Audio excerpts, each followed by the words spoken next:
Morning, afternoon, evening people, welcome back to the channel. It's your first time here. I'm Tony, this is little Teddy. If you're following the channel, you know recently I've been doing a lot of videos about my Ecoflow plug and play solar system. You can see the panels behind me now.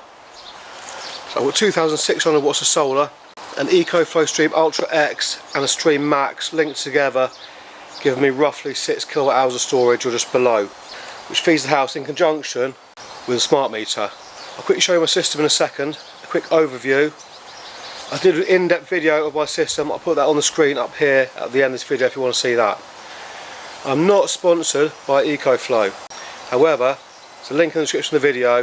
If you join Ecoflow through that link, get 10% off your first purchase, I get 5% cash back, you both get some Eco points. So what I'm going to cover in today's video is I've got 3 months of data having the system in place. April, May and June, 3-4 months.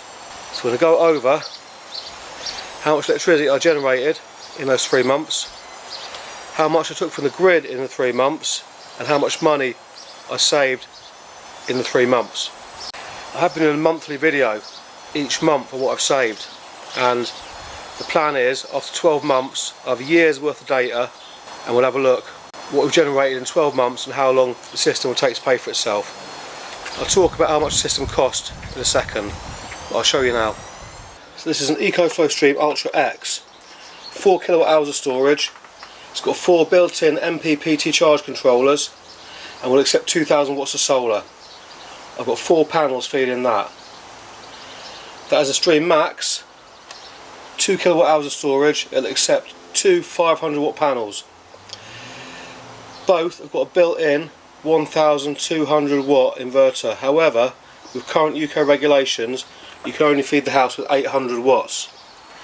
So anything up to 800, anything above that has to come from the grid. It's a grid-tied system. So if the grid was to go down, it would automatically shut off, so it doesn't feed anything back to the grid if someone's working on the grid.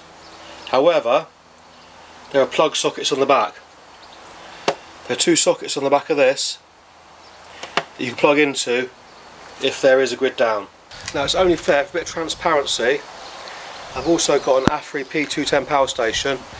If I have excess solar, I feed the P210 from the plug socket on the back of the AFRI, on the back of the Ecoflow Max, through an automation. I did do a video on that. I then take that in the house and use that to run high drain things like the kettle, the microwave, the air fryer, etc, etc. But I've also got a 200 watt panel here from Bogue RV. I have that feeding the AFRI P210. So today's figures is not going to count some extra electricity that I have gained through this panel and then used in the house. So true figures, I'm actually a little bit more self-sufficient than what we are going to see in today's figures. Teddy joined us. Have you joined us, Teddy? Have you joined us? Good boy.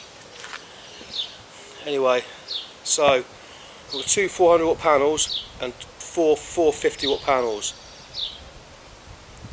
up against that fence there and there. Now I don't start getting solar till about 11 in the morning because of this tree. It's about 12 o'clock now and you can see the sun's right there. And even these 3 panels are shaded right now.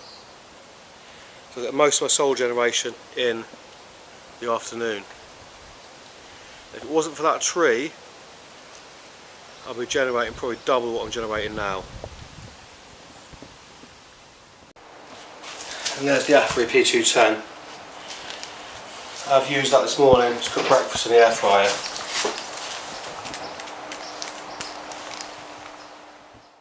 Okay, so I said I'd talk about price. So the Stream Ultra X and 4 450 watt panels cost me £1,600. The Stream Max, 2 400 watt panels and a smart meter was about £936. The parallel cable was about £20 that joins them. So we're in for roughly 2,600 or just below. Now, if you are a long time follower of the channel, you know that I used to do a lot of beekeeping videos. I am still beekeeping, but I've done no videos this season because beekeeping just seems to be a bit of a niche and it confuses the YouTube algorithm. 1 minute I'm doing solar and the next minute it's bees. It confuses YouTube. So what I've done is I've started another YouTube channel called Tony and Teddy's Bees. I'll put a link in the description. So if you are interested in seeing the beekeeping videos, do subscribe to that channel. There's no videos on it yet, 0 subscribers, 0 videos yet. I'll do my first video next week, an update on the beekeeping. Anyway, I'm going to get my phone out now to go through the figures for 3 months worth of data. Okay, so I'm going to share my screen with you now. So you can see there, I've got 1,400 watts solar coming in right now. My batteries are at 35%.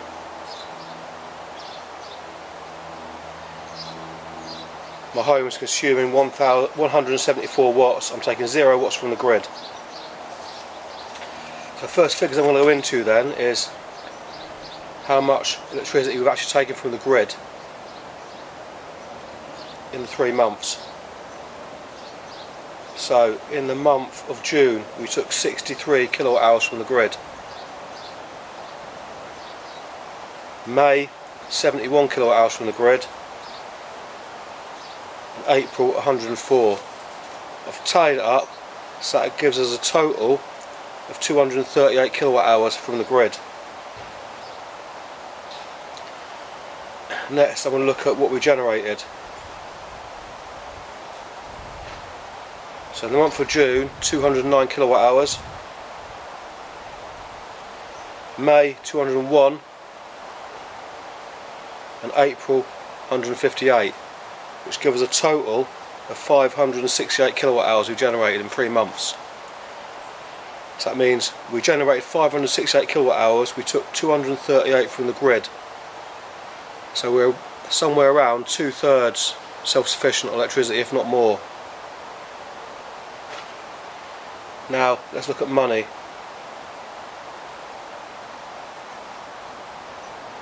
So in June, £56 we saved. May, £54,